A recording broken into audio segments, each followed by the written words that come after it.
Dive nerds, assemble! Nah, I'm just playing. I just was really excited about this dive. This was the Vandenberg ship. There's a few other names mixed in there, but it's the Vandenberg. It's an ex-Navy ship, I believe. Certainly military application. They sank it in the early 90s, I think. This was a top 3 dive for me of all time. This was absolutely fantastic. And come to think about it, it's really the only wreck dive I've been on. I tried to go wreck diving in Lake Michigan years ago, and that got weather canceled. Kind of funny to say that because I am wreck certified, but I've actually never done a wreck dive since the certification, which was the Boeing 727 fuselage through Mermed Springs. But this dive was fantastic. The current was a little strong, especially the second dive. I can talk more about that then. But we went down to 100 feet, so it sunk in, depending on who you listen to or what you read, 160 feet of water. I am not allowed to go that deep as a recreational diver, so we stayed on the surface of the ship just about, which was 100 feet down. We did some swim throughs, and a nurse shark swam right up on us. That was a thrill, highlight of my dive career so far, certainly. It was probably about 5 to 6 feet, maybe even 6 to 7. Hard to tell underwater exactly, but I've never been that close to a shark underwater. It was awesome. So you're going to see that. I actually captured that pretty good. I cheated a little bit, looked at the videos ahead of time. Usually I don't like to do that, but all these cautions you see on the dive profile, don't worry about them. Those are just alarms on my computer. I think I have it set to scream at me when I reach 100 feet, which it did plenty. What else? Oh, I forgot to put the temperature or pressure overlay on here. Not that exciting. It was plenty warm. It was 90 degrees at the surface about, and 86. I had a 1.5 millimeter pullover shirt, and I was a little worried that would be not enough, but it was totally fine. Just in a bathing suit bottom. Not cold at all. But all right, enough yammering about the dive profile. Let's jump into it. So this is just a little bit of the boat ride out there. Normally I don't like to do this. I'm prepping my gear and I'm, focusing on what I need to do out there. And under we go. But it was a 35-minute ride. I was ready to go, so I thought, why not? Let's get a little boat ride out to the site. Yeah, I wish I had turned it on right before we went under here. There was a bunch of military aircraft that flew over. I think they were F-16s, but I did not have my binoculars, so don't quote me on that. It looked like they had a single vertical stabilizer. Very cool. Yeah, the dive guide here, who's Aaron, by the way, those are his fins. He was fantastic. Really good, knew his stuff. He gave an excellent brief beforehand, which I really appreciated. About just what to expect. He said there's a military base nearby, which I knew. I thought it was a Navy base, so maybe they're F-18s, but anyway, that's neither here nor there at this point. So what we're doing now, we drop down the back side of the boat, the aft side. Sorry for all you boat folks, that's the nautical term. And I don't remember the exact perfect name of all these lines, but basically what we're doing is pulling ourselves along this line under the boat to the bow part of the boat. And that's where the rope connects to the wreck, and we went down hand over fist on the wreck. You notice these gloves I'm wearing? These are not for thermal protection. These are for hand protection. So one of the warnings he gave us was there's fire coral everywhere. Maybe not quite everywhere, but... And that was our first wildlife sighting. Those jellyfish actually were everywhere, but I was pretty pumped to see them in this moment because it's the first thing. So here we are. This is the line actually going down to the wreck. So I think the boat pulls up and you'll see more jellyfish here. In fact, it's kind of hard to tell the difference between the jellyfish and the bubbles. Sometimes. Some of the bubbles like that one that are nice and put together, you look over there for half a second and think they're jellyfish. Yeah, we pulled ourselves along that line. The current was in our face, and it would have been a hell of a time swimming through it. And it actually picked up really hard by the second dive. I was kind of surprised they let us go down on the second dive, but I guess you don't really know. See, this is fire coral on the rope there, I'm pretty sure. And I touch it anyway. I don't know, that looks a little red actually. The coral is orange, so maybe that's not fire coral. But he gave us a warning. He's like, watch where you're putting your hands on this rope. You know, there might be fishing hooks in there, all kinds of things. I heeded that warning most of the time. I certainly did not look at every square inch. Thank goodness I did not grab a fishing hook. I think I would have opted for the coral many times before a fishing hook. Yeah, that looks scarlet red to me. I don't know, maybe the lights, you know, I'll tell you what it is. We're down. I bet the light is just fading. I bet if I shine my light on that right now, it'd probably turn bright orange. Because I think that's the color of the coral. So he gave us a warning about that. I don't know that I've ever been stung. That's probably the wrong word. Cut. Yeah, those moon jellies were everywhere. I think they called them moon jellies.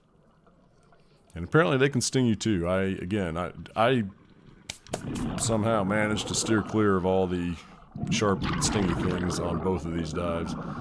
I banged my foot twice on a swim through, tight swim through, and I was like, uh-oh, here we go, but it didn't get cut. Nothing bad happened from that, as far as I know. I'm 5-6 days after the dive, so I think I'm safe. But here we go, we're on the deck of the ship now. So he wanted to look, that's one thing he wanted to tell us, or one thing he told us during the brief. He's like, I'm going to come look at your gauges. I don't even want you to tell me any kind of numbers. He's looking at our no deco time, our no decompression time on our computer there. Which, I didn't even point out what number it was, so I hope he's looking at the right one. Maybe he's familiar with a lot of dive computers, I don't know. Although, it should, I think it's labeled. Yeah, it should be labeled on my right side. The two big numbers on my computer in the middle. The one on the left is remaining air time. The one on the right is no deco time. So a dive this deep, that's important. No deco time is what your computer says, how many minutes you have at this depth before you're going to have a mandatory decompression stop. And we, being recreational divers, our goal is to never have a mandatory decompression stop, essentially. So we get down this deep, and it's not very much time. I think my computer read 5 or 6 feet, or minutes, sorry, 5 or 6 minutes. And he told us up top, you know, he looked at our computer and he said, if I point at you and tell you to go up a little bit, then I want you swimming above me, because, you know, even 10, 15 feet can really matter for something like no deco time. I don't think he told me to swim a particular depth. If he did, I missed it. Sorry, Aaron. In fact, I'm not sure if he told anybody to swim a particular depth. He might have just then. Just then, like 30, 40 seconds ago. Kind of maybe caught it out the corner of the camera's eye, but I don't know. I don't remember anyone really having any problem with that. So, but he was checking it, and he was checking our air. He didn't want anyone flashing hand signals with the air, because some people are from, you know, overseas. Like, we had a diver with us here from Poland, and he's like, you know, I don't want to mess with PSI to bar translations, just let me look at your gauge. So that's why he's staring at wrist and staring at our air gauges. Oh yeah, shout out to Tim from the Midwest and Jacob from Poland. Excellent dive buddies. I know where Tim is from. He may not want me saying that, so Midwest it is. But yeah, here's up on the surface. Aaron, our dive guide, said, yeah, we're going to do some swim throughs, and he made it sound like they're going to be through, like, garage doors. And these were tight little holes, tight little boats on the Navy ship, and here it is. One of the highlights of my diving career. Look at that. Look at that shark just swim right up on us. And then he's like, nope, don't want none of this. Didn't know what I was getting myself into. That was just fantastic. I wish I had centered it in frame a little more, but, you know, considering how terrible I am, especially with the spoonbills at Mermet, I was pretty pleased with that footage. I saw pointing, and I was like, okay, something cool might be over here, and I looked at just the right time, and wow, that was a thrill. I could have reached out and touched that thing. It was that close to me. Thought about it, but you're really not supposed to do that, so withheld the urge. But that was it. In terms of wildlife, didn't see a whole lot more other than that. You know, the fish, obviously, the moon jellies. Yeah, we're just pumped about the shark. I hang loose right back at you, Jacob. That was nice. And the swim throughs were cool too. Like I said,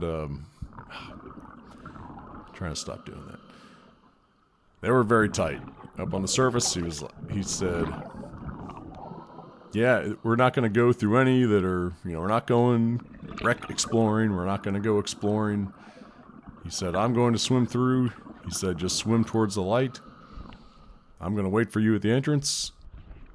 He said, if you don't come after a certain amount of time, I'm going to go in, you know, in reverse, and I better run into you face first. He said, yeah, there's some fish hanging off the side there. He said, if you decide to go exploring, then you're on your own. I'm not going after you. I don't get paid enough for that. But it was dark in there, and as you can see, that was not the biggest opening. I was under the impression they were going to be a lot bigger than that, but I should have known better. I've been on a few Navy boats. Did not serve, but I've done enough tours of old boats that, yeah, I don't know how some of these people didn't walk around with helmets on, banging their heads.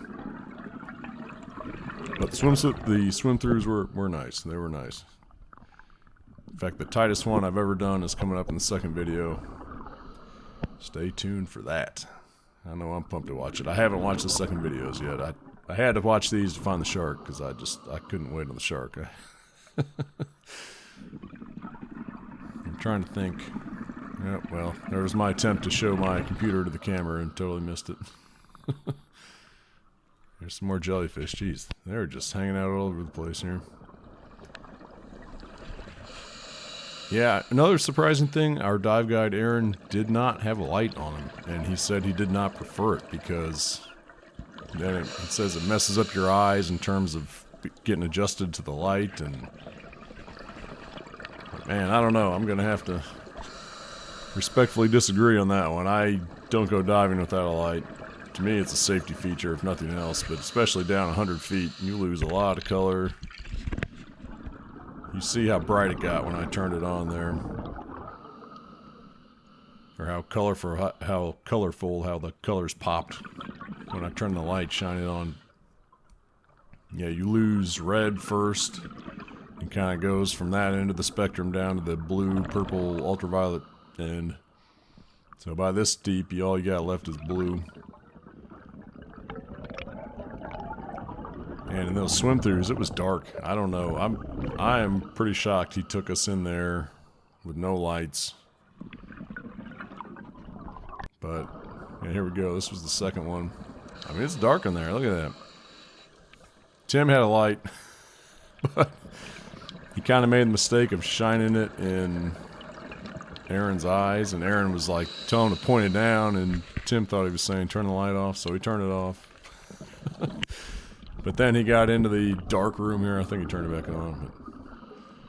But not a very fun story, but yeah, see, look at the colors. They just pop as soon as I turn this light on. Jacob did not have a light, so good on him to not get lost in here. I thought it was plenty dark in here. But you can see, you can always see the exit, so that's part of why we did this. So Aaron made the point on the surface, you know, these are not exploratory wreck dives. We're not trailing a line. We're always going to be able to see an exit. But this little left turn, I think, probably would have caught me by surprise. I figured we'd just go straight through, but these aren't bad. It's just, you know, being open water, this is not open water above our heads, so I'm just a little surprised that dive shops do this kind of thing, but hey, they need to put on a show, right? They want people to enjoy it. This is the one where I kicked my legs on the ceiling, I think, exiting that. Not bad, but at the time I thought, uh-oh. I just had fire coral visions popping in my head. So here we go. Hanging loose, coming at you. That's right. This was cool. I was so pumped at this time. There's a little fishy swimming around there. This was really fantastic. Yeah, this boat's 523 feet long, I think. And they decommissioned it, of course. Yeah, Jake was loving it. And that is not... I'll send a link to kind of the history of this whole thing, because I wouldn't mind reading it myself again. Yeah, I love this flag. Unfurling, waving just like it's in real wind. It really was the second dive with the current picked up. But you can see here, still fairly strong current. You know, unfurl that entire flag. And the visibility's starting to go just a little bit. There's another jelly. Those jellies apparently don't really care about depth because they were all the way from the surface down to at least 100 feet down. And here we, yeah, I wish I'd shine my light on this rope. That's got to be fire coral. I don't know, maybe not. It looks awfully red, but like I said, oh, let's see, that makes sense. If you lose red first, why does it look red? How could anything possibly look red down here? I'm befuddled by that. I got no answer. Maybe it's purple or something. I got nothing for that. Maybe it's just something the GoPro's doing, and that's not how it looked. But you can see the orange on my gloves. Yeah, I don't know. I don't know. But this was the trek back up. Yeah, it was hand over fist coming down, hand over fist on the way up. Aaron led it both ways.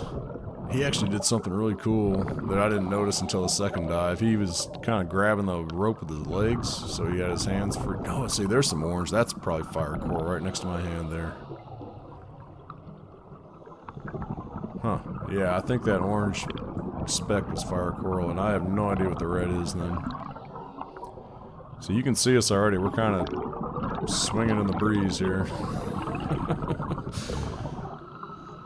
Yeah, by that second dive, I'm convinced that we would have got washed out to Cuba if we had let go of the rope. But this was just cool. This whole thing just down on this rope, up on this rope, in unfavorable conditions, swimming through the vessel, seeing that shark. This was just a fantastic dive for me. Uh-oh, is this the last one? Uh-oh. I don't know. Nope. Alright, got at least one more. Yeah, I gotta find this playlist on. You know I don't like to get stuck at the very end. Alright, where are we at here? Sorry, I should always set this up before I start. Hit the go button. 73. Oh, we got 2 left. I'm straight. I guess I did a lot of recording up the rope here. Looks like there's mussels or something attached to it. Yeah, I did not see any fishing hooks, thank goodness. I came close to bumping my head on the... Oh, he showed this. Yeah, a little fella on his glove. He's looking at no deco time now. And probably safety... Yeah, no, I'm sorry. At that time, he was looking at... He wanted to make sure his safety stop kicked in on the computer.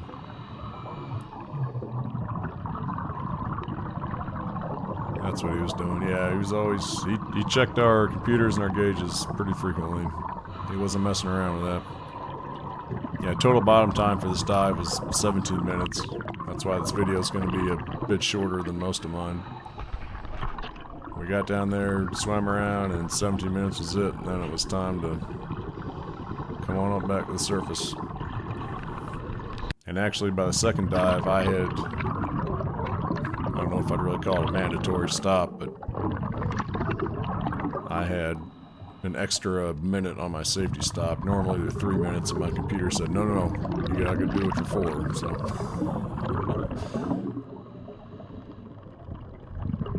Yeah, I love that dive especially. I think the first one, you know, every place you go, you dive twice. So I think that first dive is just the first time on the wreck. Saw the shark, the swim throughs, the whole deal. Up and down the rope, I never really quite done this before. That's some extra air hanging there, by the way, if anybody needed it. He told us about that on the surface. So we're under the boat now. I think you saw it. Yeah, there's the prop ladder right there. Just a really fantastic dive. I loved it. It was awesome. And I still got one more left. Man, I started the outro a little too soon there. Sorry. Normally up the other way. Caught my pants down at the end of the videos. And here we are, up on the surface. Made it.